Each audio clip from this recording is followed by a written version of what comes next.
Hi, welcome again to Off the Page. I'm Leslie Choice. My guest today is Carol Bruneau. She's the author of 2 books of short stories and a new novel called Purple for Sky, published by Cormorant. Welcome to the show. Thanks, Leslie. Good to be here. Now, this new novel is set in a rural town. It is Nova Scotia, but it could be anywhere, maybe rural Canada or otherwise. And you work with these wonderful voices of your narrator. Where do those voices come from? Growing up in Nova Scotia, I think you are surrounded by people with wonderful expressions and great accents. And, you know, a writer's like a crow, I guess, or a sponge or something. You just absorb this stuff and use it. So I'm always on the lookout for great expressions, you know. Do you ever take notes if you're actually walking through Sobeys or something and you hear something? Oh, yeah. That's good. Yeah, because you can't trust your memory, you know. The older you get, it's hard to. But, oh, yeah, checkout lines, you know, at the wheel of the car, stop signs, all of that. Really good, taking notes. Writers always at work. How do you know when you have a really good character worth writing about? I don't think you know right off the bat whether they are worthwhile. It's like getting to know a person. You have to sort of give them a chance. Write it, take notes on them, almost like you're listening for their voice, and then eventually it comes to you. And you have to have a lot of compassion for the person. There has to be something about them that intrigues you, or whatever, that you're willing to stick with them. Because otherwise, you know, I guess you just veer off, and that would, yeah, I think so. But it's hard work, and I mean, it's a lot of that subconscious work. Are you a big rewriter once something is written? Yeah, I have been, certainly with this. It took about 5 years all told to write, but just 2 years constantly, and a lot of note-taking, a lot of little sketches and little bits and pieces, you know, that at the time I thought, oh, I don't know what this will add up to, but eventually it does add up. So that's where the rewriting comes in, I think, trying to assimilate all that stuff. Yeah. That's a pretty daunting task. A lot of people would think, you know, taking on a project that's going to take you 5 years is pretty tough. How do you know it's worth doing? Well, you can't think in the beginning that it's going to take 5 years, or you'd never want to sit down and do it. It would just be too daunting, I think. So it's just that very much one step at a time, slow and steady wins the race. You know, every day you try to just add on a little bit.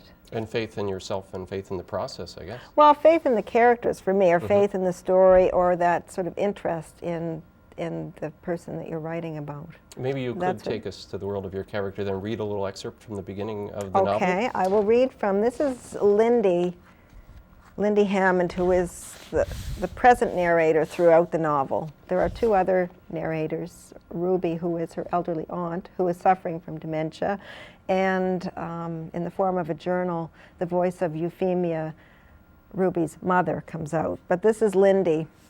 And she has quite a down-home little pitch there, but here we go. The wind bloweth where it will, Grandpa Silas used to say, and though you can hear it, you might as well have mud between your ears trying to figure out where it comes from or where it goes. Just like the traffic this morning up and down the road out front, it reminds me of the wind, this wicked wind stirring up a gum wrapper confetti with each gust. What you can see for the paperweights in the window, jars of them meant for Christmas. Already they're leggy as sprouted onions, and the smell, like used Depends mixed with scorched wire. Ruby's idea of forcing bulbs. An expression that makes you think of 911, some kind of emergency, and setting off fire bells. Forcing bulbs for Christmas. Forcing them for Jesus. You can almost picture that line in the World Weekly News, underneath the real-life one in last week's issue. Astronauts hear God's voice in space. Amen. Grandpa would have approved. He'd have answered. Getting back to things more earthly, I should go out and pick up the litter, but doing so would cut into my knitting, and that wind is colder than a bugger's hand at midnight, excuse my French, colder than the quarters from Uncle's pockets when he kept his coat in the porch. That breeze would drive grit into your eyeballs like splinters. I have trouble enough already reading the prices. I might add that Lindy works in a store. She is the shopkeeper in this family business, this general store that's been going for too long. And though Lord knows where that wind is headed, presently it's like a bobcat stuck in mid-pounce, scaring the blue jays from the birches out back. Even with the blare of Ruby's TV show, I can hear the squawking, that cry like a clothesline pulley in need of grease. You ask me, that wind won't die quickly enough. Never mind which direction it's from, north, south, east, west. As with the cars, I wish it would slow down. It reminds me of folks in a race. Somebody's got to be first, Grandpa used to say, in that stuffed pigeon manner of his that put some people off. Oh, Grandpa was full of sayings. What can I do you for today? That was his favorite. Who knows how many customers, shoppers, and tire kickers alike heard that one over the years. His idea of a joke, a catchy pitch. And how many times have I said it? I can't stand to think. There we are back in the village of Arcadia in Carol Bruneau's novel Purple for Sky. Where does the title come from? One of the motifs in the novel is a quilt that Euphemia, who is Lindy's grandmother, sews as a young married woman. And it's a crazy quilt, typical sort of late Victorian crazy quilt. And she gets carried away embroidering all these things on it to pass the time. And anyway, at one point she has the quilt over her lap and she looks down, and it's almost like a bird's eye view of a landscape. So there is, blue for rivers and lakes, blue for sea, green for fields and forests and so on, and then purple for sky. I think you're going to have to remind me what a crazy quilt is. I knew what it was at one point, but what's the difference between a quilt and a crazy quilt? A crazy quilt and a regular quilt? Yeah. Crazy quilts were often they were found bits of fabric, well, which a regular quilt is too, I suppose, but these are just much more impromptu, where the pieces are different shapes, or all irregular shapes like fan shapes and trapezoids and all kinds of just sort of fixed together. And they're often made with velvet and sort of exotic fabrics like satins and all kinds of quirky, shiny stuff, and then they would embroider them with, little insects and in that strange Victorian kind of mindset, that fascination for science or whatever with, insects and different little motifs. Yeah. So they were more, in some ways, I wouldn't say a work of art, but a little bit more whimsy involved than a regular quilt piecing, Any relationship between the creation of a quilt and the creation of a novel? I had some sense there was some of that in the background as I was reading. Yeah, I think so.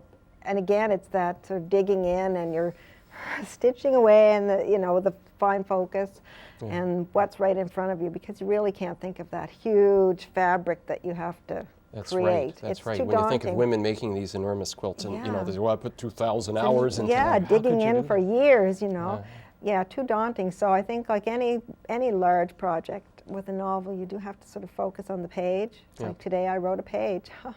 No. Does writing get easier for you? No, it gets harder. It gets harder because I think. That's scary.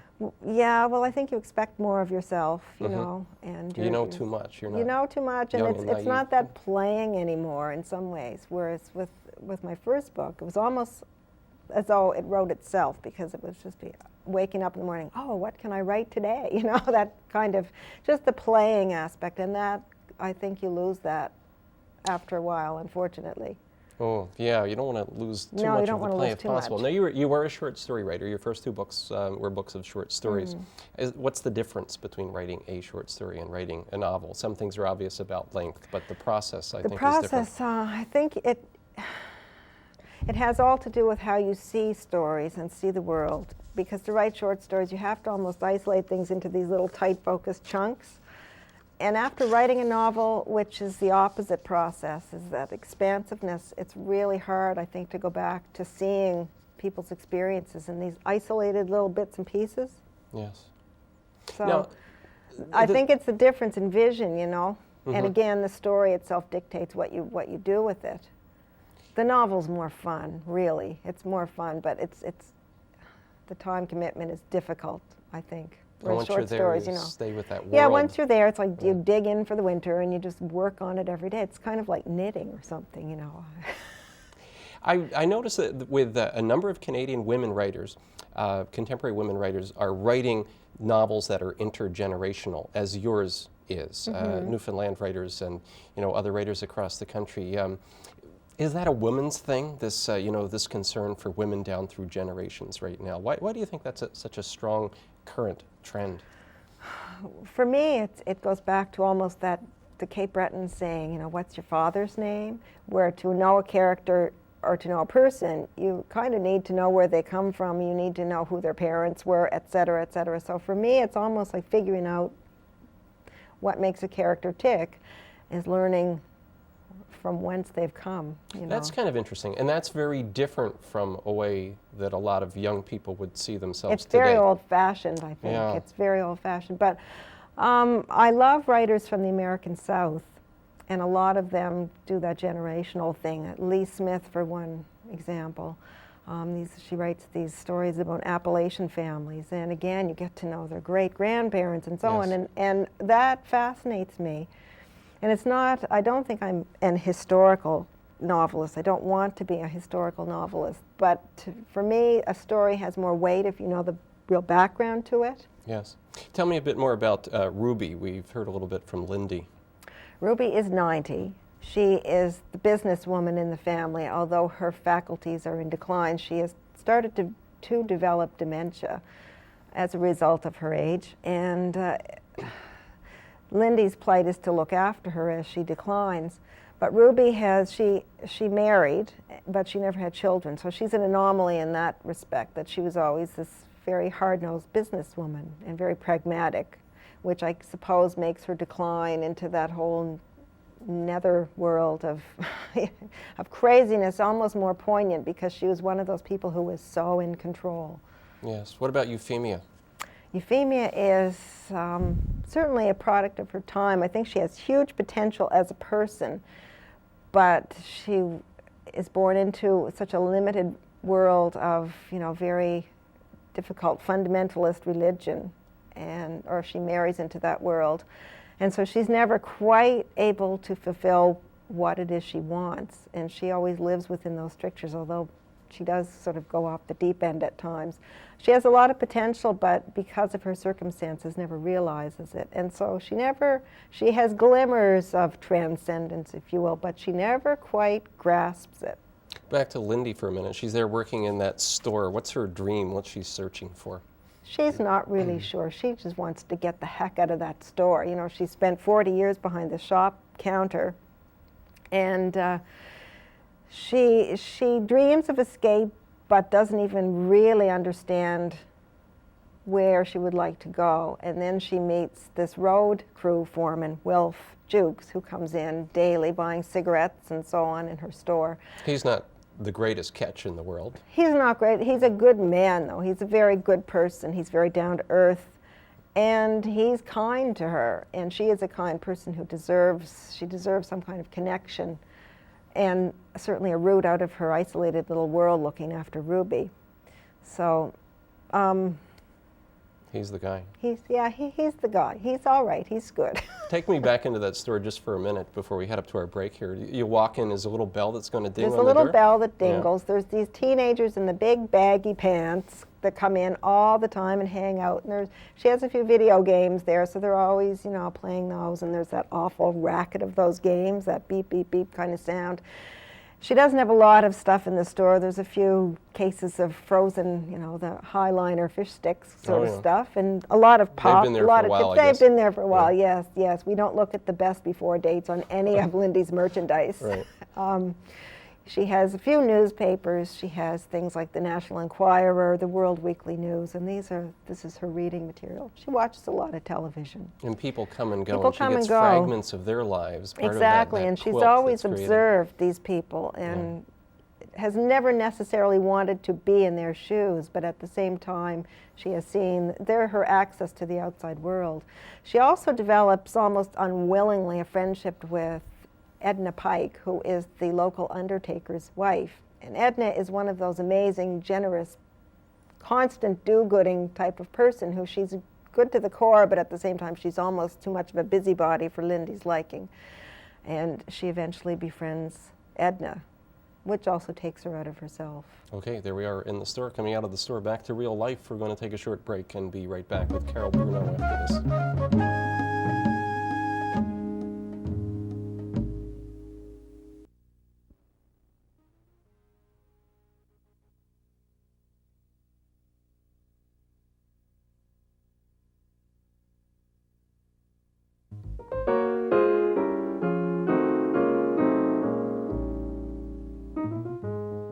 Welcome back to Off the Page. My guest today is Carol Bruneau, talking about her new novel called Purple for Sky and Other Things. You've had a whole bunch of really good reviews, and that must feel good, right? Oh yes, it feels good. I mean, I've had a couple of bad ones too, but That's the one I want to ask you about. I want to ask you Yes. about the bad ones. Just I haven't read them. It's just that I know that every writer gets the mix of everything. How do you feel if someone misses the point, or they take you to task for writing about rural people, maybe uneducated people, or whatever? I think basically everyone has their own taste, their own opinion, and everyone's entitled to that. Writing and the whole world of publishing is a very subjective arena, and you just can't take it too personally. The one thing I do find difficult, and I don't know if other writers find this, but the sense that you're almost given these characters, you don't know where they come from, and yet once they're in print, you're sort of ultimately responsible for them, and a lot of readers almost like to identify a certain voice or whatever with you, the author. And I find that challenging at times because, no, I'm not Lindy. Yeah, but they are family in a way after a while, aren't they? They're for you. Yeah. Yes, and you can't really run away from them. You have to sort of take the flak for them. But What writers do you admire most? I love American writers from the South. Eudora Welty, Lee Smith, a contemporary writer, Cindy Bonner from Texas. I also love, well, especially love Alice Munro, Margaret Lawrence, those Canadian writers that certainly I think women of my generation grew up on reading. Your publisher is Cormorant Press. Sometimes, you know, we ignore the publishers on this show a whole lot. Maybe you can just tell us who Cormorant has just been great. Yeah. The former publisher, Jan Geddes, has been so supportive. She, you know, she's the first person to publish me. And so you've remained loyal to your first publisher along the way. And she has been just wonderful. I noticed that you wrote your MA thesis on Milton Acorn. Yeah. But a lot of folks don't know who Milton Acorn is. Maybe you could reintroduce us to Milton Acorn. PEI poet. Yes, a PEI poet, the people's poet. He, I think perhaps what attracted me to Milton Acorn's work was the lyricism of his poetry. A lot of his poems were put to music by this group in the 60s, the Perth County Conspiracy, this sort of old hippie era thing. Yeah. I just always found a sensitivity in his lyrics that I liked, but apart from that, he was quite a maverick Marxist-Leninist, and that got to be a little bit strident at times. But I did my thesis on him, and it was an interesting endeavor in some ways, although some of his polemics got a bit tiresome after a while. But a very original character, for sure. Oh, yeah. A landmark of Canadian literature. Unfortunately, I never, well, maybe fortunately, I never met him. But, you know, I was there very are stories about young, him. naive grad student. I'm kind of glad I didn't get to meet him. He sounds like he was rather scary at times. He could be. Yes. Now, in your biography, it often comes back that it's written about the fact you spent summers in Cape Breton, where you have numerous relatives, is the phrase that often comes up. This must have had a big impact on you, those summers in Cape Breton. What was it like? Well, I grew up in sort of suburban Halifax, and so when you go to Cape Breton, to a town, industrial Cape Breton, where it was this huge network of all these people who knew each other and so on, and it was just such a different background from what I was used to, and at the same time very familiar, so that was quite influential, you know. One of your characters in the novel is Ruby, who's afflicted with dementia. And is that something that you had to do some research on to make it convincing? Yeah, I did a fair bit of research, but the idea for the character came from where I was previously living. Our neighbor developed Alzheimer's in her 90s, and it was just tragic to see this woman's decline. And I think probably I was almost observing that situation, you know, as the seeds of Ruby were starting to develop. Yeah. How do you know you're capable of writing such a thing? I mean, some people, even writers, would say, well, I can't write about that experience. I'm very far distant from it. I've never had any great tragedies. I've never, you know, had Alzheimer's or something like that. Well, to write in Ruby's voice was definitely going out on a limb, you know, because when you're relatively sane, how can you know what that feels like to be losing that faculty? I read Faulkner's The Sound and the Fury, tried to read it, you know, to get inside the brain of a mentally challenged person. Benji, I think his name is. I don't have a good memory for names. However, I think it's just a matter of just trying your best to empathize, which you do in any character. Yeah. I noticed that you're a big fan of those headlines out of the National Enquirer.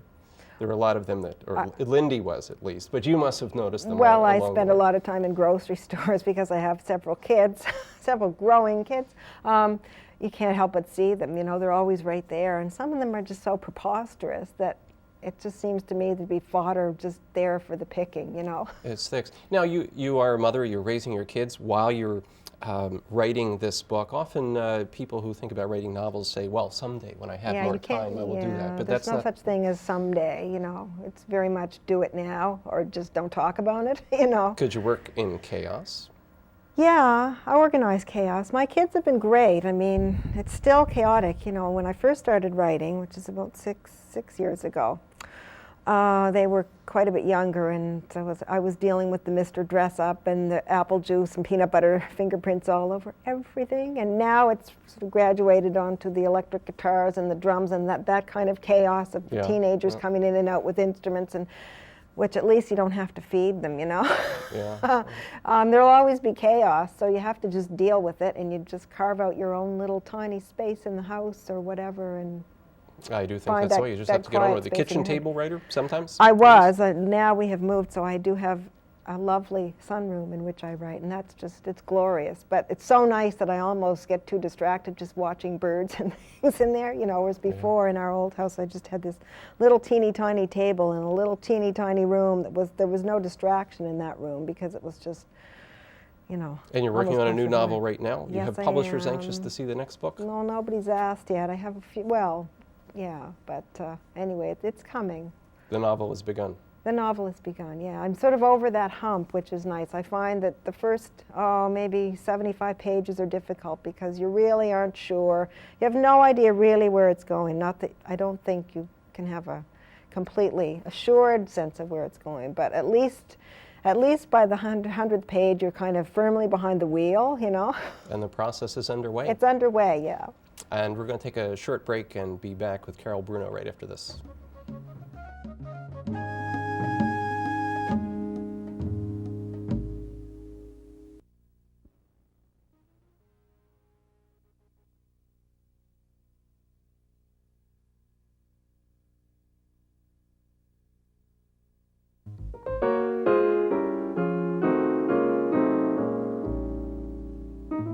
My guest today has been fiction writer Carol Bruneau. Do you remember anything about your first story or one of those really, really early stories that you might have written somewhere along your life? Oh, they're all mortifyingly embarrassing. They're It's bad, a are good they? thing they never saw the light. Yeah, know? you have to write some bad stories. Oh, yes, exactly. And I mean, I think at that point it's more just for self-amusement than anything, and that's good. But were you writing as a little girl? Does this go way, Yeah, way, I way, started way writing back? when I was 7. Yeah. You know, as soon as you're old enough that you can sort of put the words together and make sentences, that's when And you it liked started. what happened? Yeah, and I think it was always the sheer fun of just escaping into another world. Do you feel like you've been building up to writing a novel along the way from the little girl stories to Never the short stories? consciously, no, but, you know, yeah, I guess part of it is getting that narrative breath, whatever, you know, the stamina to do it. Yeah. Having done it once, it's just you almost have to give yourself time to work up the energy again to do it, to repeat it. Some of the themes that you deal with have to do with isolation, loneliness to a degree, loyalty, that sort of thing. Does that ever come foremost before you write? The idea of writing about an idea? No, that forms along the way. And I find often after the thing is completely finished, I'll sort of read it over and then, oh yeah. But the characters have to The make characters it work. Yeah. take precedence, definitely. Carol, thanks for coming on the show. Thanks for having me. And thanks for watching Off the Page. I'll see you again next time.